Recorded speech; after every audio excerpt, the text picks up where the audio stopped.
नमस्कार प्यारे साथियों। इम्पैक्ट एजुकेशन के ऑनलाइन प्लेटफॉर्म पर आपका हार्दिक स्वागत है। आज अपन डॉक्टर जयपाल जी यादव के पास आए हैं, जो वर्तमान में कृषि अधिकारी के तौर पर कार्यरत हैं। इनसे आज की अपनी जो जानकारी रहेगी वो कांटेदार या चैनलिंग तारबंदी की जो स्कीम चल रही है किसानों के लिए, उसके बारे में अपन आज इनसे चर्चा करेंगे। ये जो स्कीम है ये किसानों के लिए बहुत ज़्यादा फ़ायदेमंद है, जो मतलब जो फसल की सुरक्षा के लिए चारों तरफ की जो तारबंदी लगाई जाती है, और उसके अलावा जो एग्रीकल्चर के विद्यार्थी हैं उनको भी जो है कहीं ना कहीं कंपटीशन में ये इन स्कीम से रिलेटेड क्वेश्चन पूछे जाते हैं। तो आज अपन बात करते हैं कांटेदार या चैनलिंग जो तारबंदी स्कीम है, क्या ये स्कीम है और इसके पात्र किसान कौन कौन है। आओ जानते हैं जयपाल जी से। Thank you sir. सबसे पहले मैं बताना चाहता हूँ कि जो ये स्कीम है कांटेदार या चेनलिंग तारबंदी, ये फसल सुरक्षा के माध्यम से शुरू की गई है कि अभी राजस्थान सरकार के द्वारा जो फसलों को आवारा पशुओं के द्वारा या नीलगाय के द्वारा बहुत ज़्यादा नुकसान पहुंचाया जाता है, इसको ध्यान में रखते हुए अभी 2-3 साल पहले ये स्कीम शुरू की गई है। तो इसमें जैसे कि मेन पात्र किसान की बात करें हम, तो कौन पात्र किसान हो सकते हैं उसका हम देखें कि उसमें जैसे कि जिस किसान के पास 1.5 हेक्टेयर ज़मीन हो, 1.5 हेक्टेयर जो सो नॉन टीएसपी एरिया है उनके लिए है, और जो टीएसपी एरिया है जैसे कि उदयपुर हुआ, डूंगरपुर, बांसवाड़ा, प्रतापगढ़, जहाँ पे ट्राइबल बेल्ट है वहाँ पे क्या लैंड होल्डिंग कम होने की वजह से वहाँ पे 0.5 हेक्टेयर मिनिमम या आधा हेक्टेयर, बात करें आधा हेक्टेयर ज़मीन, उसके लिए एक चक होनी चाहिए, एक जगह इतनी होनी चाहिए ज़मीन, मिनिमम ज़मीन होनी चाहिए। ये इसका मेन क्राइटेरिया है। या फिर उसके लिए कोई भी किसान, जैसे कोई जनरल का हो, एससी का हो, एसटी का हो, या लघु सीमांत फार्मर हो या बड़ा फार्मर हो, वो हर किसान इसके लिए अनुदान के लिए आवेदन कर सकता है या अनुदान प्राप्त कर सकता है। देखो, तारबंदी जो स्कीम है उसके सर ने बताया कि जो टीएसपी एरिया है उसमें जो है क्या किसानों के पास कम ज़मीन होती है तो उनके लिए कम क्राइटेरिया रखा गया है। जो नॉन टीएसपी एरिया है उसमें जो है 1.5 हेक्टेयर की ज़मीन जिसके पास है वो किसान इसके लिए पात्र होते हैं। दूसरा अपना सवाल रहेगा कि इसके लिए तारबंदी स्कीम के लिए आवेदन अपन कहाँ से करें और क्या क्या दस्तावेज इसमें आवश्यक है, उनके बारे में अपन जानते हैं।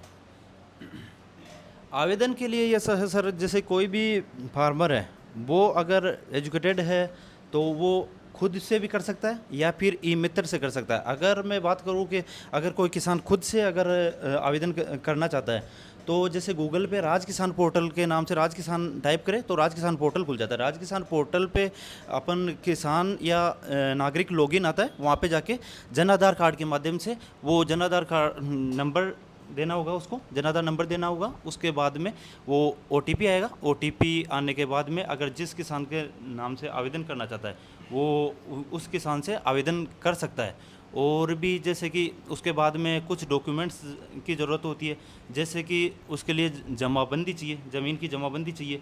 जैसे कि हमने बात की कि 1.5 हेक्टेयर ज़रूरी है, तो ये जमाबंदी जैसे 6 महीने से ज़्यादा पुरानी नहीं होनी चाहिए, 6 महीने के अंदर अंदर होनी चाहिए। और जमाबंदी हो उस पर पटवारी के साइन हो, या आजकल ई साइन वाली जो जमाबंदी आती है वो भी निकलवा सकता है डायरेक्ट ई मित्र से।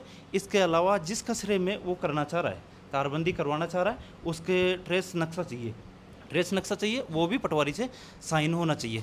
ये मेन है, ये 2-3 डॉक्यूमेंट चाहिए। इसके बाद में आवेदन हो जाता है। आवेदन होने के बाद में जैसे एओ के पास आती है, उन जो डॉक्यूमेंट लगाए उन डॉक्यूमेंट की स्क्रूटनी करने के लिए हमारे पास आती है। उसके बाद में हम जैसे कि उन दस्तावेज़ों की जांच करते हैं। अगर दस्तावेज़ सही है तो हम उसके प्रशासनिक स्वीकृति जारी करते हैं, उसको बोलते हैं एएस, एडमिनिस्ट्रेटिव सैंक्शन, एएस बोलते हैं, या प्रशासनिक स्वीकृति।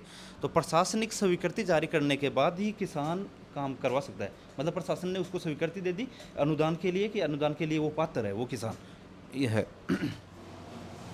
तो किसान भाइयों, जैसे कि अधिकारी साहब ने बताया कि ये जो आवेदन प्रक्रिया है वो या तो आप राज किसान पोर्टल पे जाके आप कर सकते हो, या कोई भी आपके पास में ई मित्र की दुकान है तो वहाँ पे आप जाके इसको अप्लाई कर सकते हो। 2-3 इसके मुख्य जो दस्तावेज हैं, जैसे जन आधार कार्ड हो गया, आपकी ज़मीन की जमाबंदी हो गई, और जो है आपके ट्रेस नक्शा जिसको बोलते हैं, जहाँ पे आपको अप्लाई करना है, वो चीज़ें आपको ज़रूरी होती है। उसके बाद में अपन जानते हैं कि ये जो तारबंदी की स्कीम है उसमें कितनी अनुदान राशि किसान को मिलती है, कितनी सब्सिडी इसमें किसान को मिलती है, और कौन कौन सी जाति वाले किसानों को इसमें मिलती है। जी सर, मैं बताना चाहता हूँ कि इसके अंदर जैसे कि 3 तरह से किसान आवेदन कर सकता है। 3 तरह से, जैसे कोई एक किसान है, इंडिविजुअल किसान है, तो वो व्यक्तिगत रूप से आवेदन कर सकता है। व्यक्तिगत रूप से उसको केवल एक किसान के लिए जो खुद आवेदन कर सकता है, वो उसको मैक्सिमम 400 मीटर तक पेरा फेरी होगी, 400 मीटर बाउंड्री तक उसको ज़्यादा से ज़्यादा 400 मीटर तक अनुदान मिलेगा। अनुदान उसके अलावा या फिर समूह में कर सकता है। समूह में 2 या 2 से अधिक किसान, जो पास वाला खेत वाला जो किसान है वो भी उसके साथ में मिलके और तारबंदी करवा सकता है।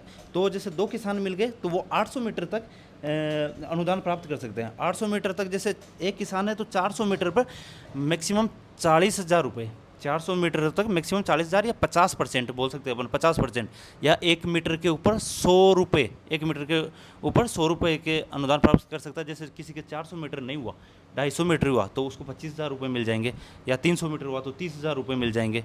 इस हिसाब से ये उसके लिए जो वृद्ध किसान है, बड़े किसान है, जिनके पास 2 हेक्टेयर से ज़्यादा ज़मीन है। अगर ऐसा ही लघु सीमांत फार्मर होता है, लघु सीमांत किसान, जिनके पास लघु सीमांत किसान वो होते हैं जिनके पास 2 हेक्टेयर से कम ज़मीन है, वो लघु सीमांत की कैटेगरी में आते हैं। लघु सीमांत अगर 2 हेक्टेयर से कम ज़मीन है और उसके जन आधार में ये चीज़ अपडेट है कि वो लघु सीमांत फार्मर है, तो उसको 10% एक्स्ट्रा सब्सिडी मिलती है। उसको 40,000 की जगह फिर 48,000 सब्सिडी मिलती है। मतलब 1 मीटर पर जो पहले 100 रुपये मिल रहे थे, अब 1 मीटर पर 120 रुपये के लिए उसको अनुदान प्राप्त कर सकता है। तो 2 तरह के हो गए, एक तो व्यक्तिगत हो गया, दूसरा समूह हो गया। एक और होता है सामुदायिक। सामुदायिक में ऐसा रहता है कि मैक्सिमम जैसे एक ग्रुप बना ले, उसमें 10 किसान एक साथ मिलके कर सकते हैं। उसके लिए मिनिमम 5 हेक्टेयर ज़मीन होनी चाहिए, कम से कम 5 हेक्टेयर ज़मीन हो और 10 किसान होने चाहिए। तो वो उसके लिए 70% सब्सिडी मिलती है। फिर 70% मतलब 1 मीटर पर 140 रुपये तक वो अनुदान प्राप्त कर सकता है। तो मेनली ये 3 स्कीमें होगी। कौन कौन सी? जैसे अपने व्यक्तिगत करवा सकता है, समूह में करवा सकता है, या सामुदायिक करवा सकता है। और व्यक्तिगत में हो गया कि 100 रुपये प्रति मीटर, अगर लघु सीमांत है तो 120 रुपये प्रति मीटर। ध्यान रहे कि वो जनाधार के अंदर लघु सीमांत अपडेट होना चाहिए, ये चीज़। देखो किसान भाइयों, जैसा कि सर ने बताया कि जो अनुदान राशि है वो अलग अलग तरीके से मिलती है, कि आप सीमांत किसान है, व्यक्तिगत आप प्रक्रिया अप्लाई कर रहे हैं, या आप समूह में अप्लाई कर रहे हैं, तो उसके लिए अलग अलग अनुदान राशि का प्रावधान है। कुल मिला के जो व्यक्तिगत राशि होती है वो 400 मीटर पे आपको 40,000 रुपये की सब्सिडी आपकी सरकार के द्वारा आपको मिलेगी। ठीक, अब देखो, जो आपको अगर आपके फाइल में नाम आ गया कि आपको जो है तारबंदी की फ़ाइल आपके सैंक्शन हो गई, तो उसके बाद में कुछ मापदंड आपको फिक्स किए जाते हैं कि कैसे आपको ये तारबंदी आपके खेत में करवानी है। तो उसके बारे में अपन जानते हैं कि क्या इसके कुछ मापदंड हैं जिसके थ्रू अपन जो है इसको लगा सकते हैं अपने खेत पे। चाँद। हाँ जी, मापदंड के बारे में बताएं तो हम 2 प्रकार की जैसे तारबंदी होती है। कैसे? एक तो या तो कांटेदार तार, इसका स्कीम का नाम ही ऐसे है, कांटेदार या चेन लिंक तारबंदी। तो या तो वो कांटेदार तार लगवा सकता है। कांटेदार तार कैसे? जैसे 5 हॉरिजेंटल तार लगवाने पड़ते हैं, आड़े तार, और 2 क्रॉस तार लगवाने पड़ते हैं। उन 2 खंभों के बीच में 2 क्रॉस तार, 5 हॉरिजेंटल तार। दूसरी चीज़ देखें कि खंभों के बीच में दूरी कितनी रखे, तो खंभों के बीच में ज़्यादा से ज़्यादा वो 15 फीट तक की दूरी रख सकता है। 15 फीट से कम करना चाहता है तो अच्छी बात है, अगर पर 15 फीट से ज़्यादा दूरी नहीं रखनी है उसको। दूसरी चीज़, अगर एक तो हो गया कांटेदार तार के बता दिए हमने, कांटेदार तार 5 हॉरिजेंटल तार हो गए, 2 क्रॉस तार हो गए। फिर इसके अलावा अगर कोई जो जाली होती है, चेन लिंक जाली, 2 प्रकार की जाली होती है। एक तो चौकोर जाली होती है, चौकोर, और एक होती है चेन लिंक वाली। तो चौकोर के ऊपर किसान ध्यान रखे कि जाली खरीदते टाइम चौकोर के ऊपर कोई अनुदान नहीं मिलता। राजस्थान सरकार के द्वारा चौकोर जाली होती है, उनके ऊपर अभी तक कोई अनुदान नहीं है। जो चेन लिंक आती है, जो क्रॉस तार वाली आती है, उसके ऊपर जो अनुदान होता है वो मिलता है। तो ये चीज़ें हैं मेन। और जैसे ज़मीन से हाइट का ध्यान रखें, ज़मीन से हाइट 1.5 मीटर हाइट तक होना चाहिए। जो खंबे की हाइट है वो 1.5 मीटर तक होनी चाहिए। ये है सर। हाँ जी किसान भाइयों, देखो जैसे कि जो मापदंड प्रक्रिया बताई गई है उसमें जो है एक पोल से दूसरे पोल की दूरी जो है लगभग 15 फीट से ज़्यादा नहीं होनी चाहिए, ये इसमें एक ज़रूरी बात है। उसके अलावा जो बताई सर ने कि एक लोहे की जो जाली बनी हुई होती है रेडीमेड प्रक्रिया से, वो इसमें अलाउ नहीं है, या सरकार उस पर अनुदान नहीं देती है। जो चौकोर टाइप की होती है उस पर कोई अनुदान नहीं है। जो क्रॉस चेक में, हाँ, क्रॉस चेक में जो चैनलिंग बनी हुई होती है उसी पे आपको ये अनुदान मिलेगा। तो इस चीज़ का आपको विशेष थोड़ा ध्यान रखना है। अब देखो, अपन लास्ट में ये बात करते हैं कि जैसे अपन ने जो है आपने अप्लाई किया, आपका जो है इस लिस्ट में आपका नाम आ गया, आपकी फ़ाइल जो है सैंक्शन हो गई। आपने उस प्रक्रिया के अनुसार जो है चैनलिंग या तारबंदी अपने खेत पे करवा ली। अब अपन बात करते हैं कि जो अपना जो अनुदान था वो अपने पास कब आएगा, कहाँ अपने को ये मिलेगा, इन सब चीज़ों के बारे में अपन बात करते हैं। हाँ जी सर, हम बात करें अनुदान की, तो उससे पहले जैसे हमने अपना कार्य कंप्लीट कर लिया, आपने अपना पूरा कार्य कंप्लीट कर लिया कि जितनी तारबंदी, जितने मीटर पर तारबंदी करवानी थी वो तारबंदी करवा ली। तो ये चीज़ ध्यान रखें पहले कि पूरी जो अपने 1.5 मीटर है, 1.5 हेक्टेयर है जैसे, या फिर ज़्यादा है, तो वो पूरा बंद होना चाहिए, क्लोज होना चाहिए, ये चीज़ ध्यान रखें। उसके बाद में अपने को एक बोर्ड बनवाना होता है, लोहे का बोर्ड बनवाना होता है, उसके ऊपर ये अपनी स्कीम का नाम आ जाएगा, किसान का नाम आ जाएगा, कितने मीटर अपन ने तारबंदी करवाई, या अपने जो अपने भौतिक सत्यापन कौन कर रहा है। भौतिक सत्यापन के लिए जैसे या तो अपना जो एरिया के अंदर सुपरवाइज़र है या जो WO है, ये भौतिक सत्यापन करते हैं।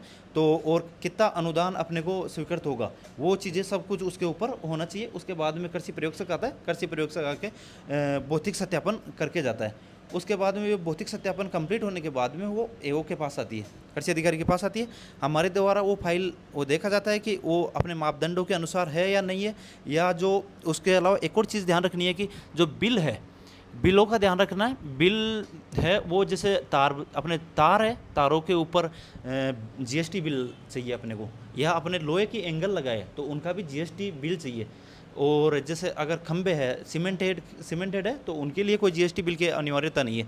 लेकिन विशेष तौर से ध्यान रखें, कांटेदार तार है या जो चेन लिंक है उसके GST बिल चाहिए, और GST बिल भी वो एस स्वीकृति के बाद को चाहिए। अपने को एस निकली थी उसके बाद का GST बिल चाहिए, ये इम्पोर्टेंट है। और उसके बाद में अगर AO के पास आ गए, AO के देख के इन चीज़ों को देख के और स्वीकृत कर देता है। उसके बाद में ये जॉइंट ऑफिस आती है, जॉइंट ऑफिस में अपने फाइनेंशियल सैंक्शन बोलते हैं, वित्तीय स्वीकृति निकलती है। वित्तीय स्वीकृति निकलने के बाद में अपने किसान के जो जनाधार से अटैच जो अकाउंट है, जनाधार से जो अटैच अकाउंट नंबर है, उस अकाउंट के ऊपर सब्सिडी डायरेक्ट सब्सिडी आ जाती है।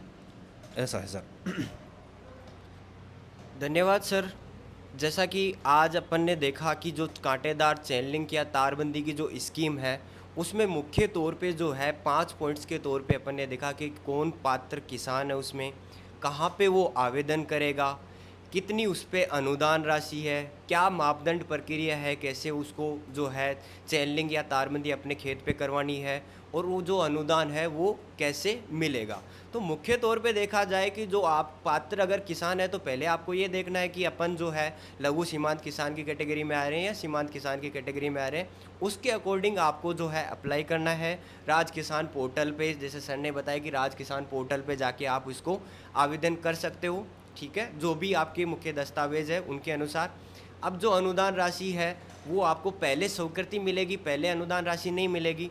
फिर आपका जो आपने खेत में तारबंदी करी उसको देख के उसका जो भौतिक सत्यापन आपके कृषि पर्यवेक्षक, आपके पंचायत का जो कृषि पर्यवेक्षक है वो आपके भौतिक सत्यापन उसका करेगा। उसके बाद में जो अनुदान की राशि है वो आपको मिलेगी। तो ये आज अपने जो है तारबंदी की जो स्कीम अभी चल रही है, जो आपको आवारा पशुओं के जो आपको फसल से सुरक्षा करते हैं, उसके बारे में आपने आज देखा। धन्यवाद किसान भाई।